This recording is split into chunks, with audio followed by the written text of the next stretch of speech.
Down, a swift and lethal strike by U.S. forces on a Venezuelan compound kills Hector Guerrero Flores, the leader of the notorious Tren de Aragua gang. Now, Tren de Aragua has long been labeled as a terrorist organization by the United States and connected with gruesome murders and other crimes in the United States for years.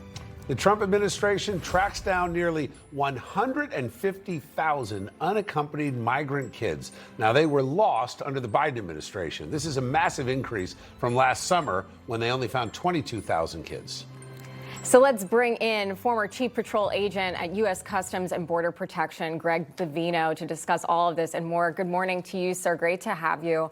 So talking about these wins, one in particular that we feel like has not been made enough of is what's happened with the 146,000 unaccompanied migrant children. We've seen that they were smuggled across our border during Biden's tenure and have been located under Trump's administration. So here's Markwayne Mullin on Thursday. Let's watch. We're investigating reports to where some of these kids claim that they were raped 600 to 700 times. Yeah. So, Greg, why isn't there more outrage on this abuse? Good morning, and thanks for having me. It's good to see you. Yeah. There should be more outrage on this type of abuse. There should have been more outrage on the hundreds of thousands of children that were being trafficked across that border under Biden. The Border Patrol, as well as ICE, we raised the alarm for years, and it fell on deaf ears. That's why we're in the position that we are in now. But good on President Trump, 146,000 found. We have several more hundreds of thousands to go, but that in itself is spectacular. 146,000 found. That in itself is a heartwarming story.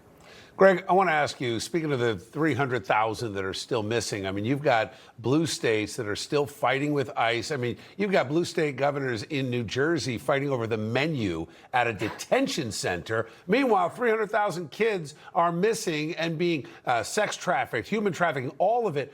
What do we do to get this under control? What do you see the president needing to do to solve this problem? Because how many of these kids may be right now in blue states that are fighting back?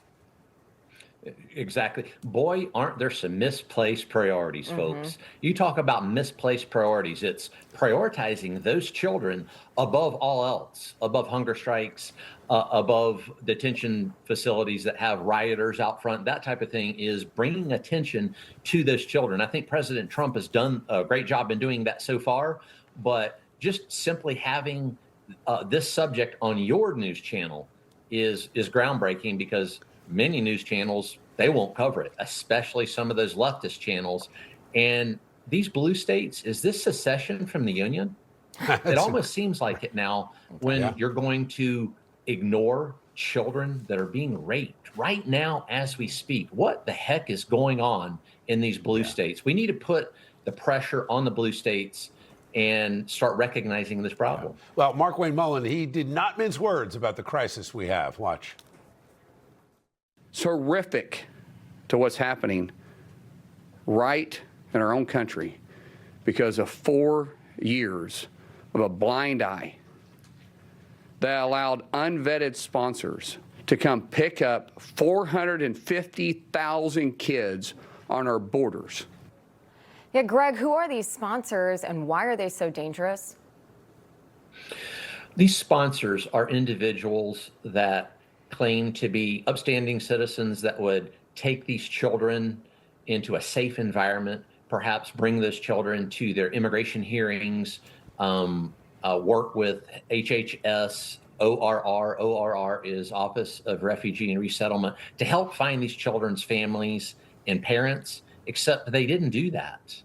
These individuals are there because they're human traffickers, they're sex traffickers, and many of them, most of them, presented false documents to become sponsors for the sole purpose of taking these children and doing God knows what to them. And that is what Department of Homeland Security is after now, is these sponsors. They're taking a really close look at who these people are. They're tracking them down. And unfortunately, they're not finding one child with these sponsors, but multiple children. Many of these sponsors sponsored multiple children, and that was very much out of regulation. Biden administration didn't care. Alejandro Mayorkas didn't care. And President Trump, he's fixing it now. Yeah, Alejandro Mayorkas. That's a name we haven't heard in a while, Right. but certainly dereliction of duty there, which we are all still paying for as a nation. But Greg Bovino, thank you so much for joining us this morning. Appreciate it. It's good to be here. Thank you. Got it.